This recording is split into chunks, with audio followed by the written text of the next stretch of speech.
దేవి ప్రసాద్ గురుస్వామి ఆధ్వర్యంలో ముషీరాబాద్లోని గాంధీనగర్ డివిజన్లో మహా పడిపూజ కార్యక్రమం జరిగింది। ఈ పడిపూజ కార్యక్రమానికి వివిధ పార్టీలకు చెందిన నాయకులు కార్యకర్తలతో పాటు మాల ధరించిన అయ్యప్ప స్వాములు భారీ ఎత్తున పాల్గొన్నారు।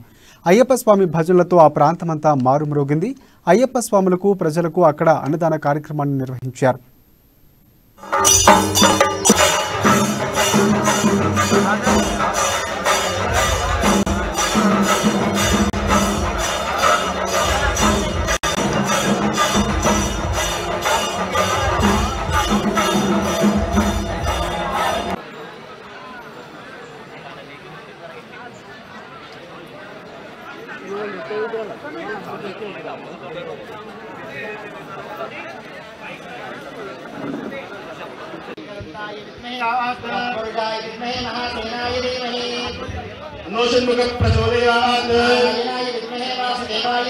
तन्नो विष्णु प्रचोदयात्।